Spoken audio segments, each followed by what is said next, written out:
Merci d'avoir cliqué sur cette vidéo. Si vous ne nous connaissez pas encore, nous sommes surnommés les mordus de l'automatisme et présentons régulièrement de nouvelles vidéos. Donc si tu souhaites t'améliorer en programmation sur le logiciel Unipro, n'hésite pas à t'abonner et bon visionnage. Bonjour à tous, bienvenue sur cette nouvelle vidéo des mordus de l'automatisme. Nous allons vous présenter donc le cahier des charges attendu pour ce deuxième TP. Mais il faut savoir que celui-ci est assez simple puisque la navette doit effectuer 2 fois d'affilée son déplacement vers un point A, puis ensuite 2 fois d'affilée son déplacement vers un point B. Donc nous allons partir comme pour le premier TP de la cellule PS4 pour aller 2 fois d'affilée, donc cette fois-ci vers la cellule PS6. Une fois que la navette arrivera et aura effectué ces 2 cycles vers PS6, nous orienterons différemment l'aiguillage afin que celle-ci puisse effectuer 2 fois d'affilée son déplacement pour atteindre la cellule PS7.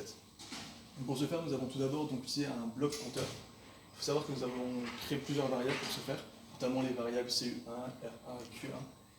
Il faut savoir que pour que CU1 soit actif, il faut d'abord que nous avons donc une navette qui soit présente sur PS4.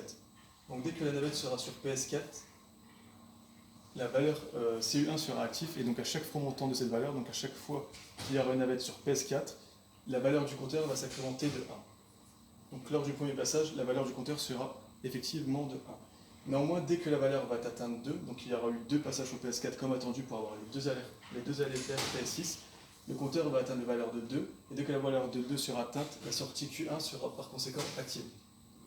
De plus, nous avons utilisé un bloc temporisateur qui permet à chaque passage de PS4 une nouvelle fois de temporiser les prochaines actions avec un temps cette fois-ci de 5000 millisecondes, soit de 5 secondes.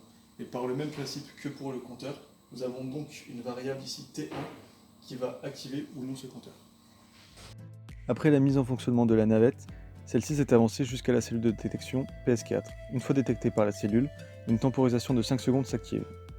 Une fois les 5 secondes écoulées, la navette a l'autorisation de se mettre en mouvement jusqu'à la prochaine cellule de détection.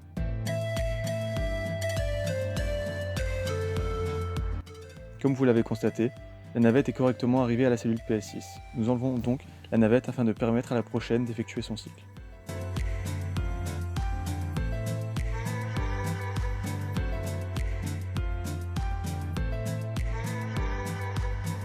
La deuxième navette attend de la même façon après être détectée par la cellule PS4 la fin de la temporisation de 5 secondes.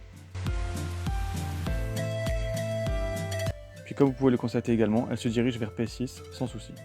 Deux navettes ont par conséquent effectué leur cycle vers une même cellule grâce à l'utilisation d'un compteur. Dès lors, l'aiguillage s'est réorienté, les 2 cycles étant effectués, la troisième navette peut se diriger vers PS7 après l'attente des 5 secondes.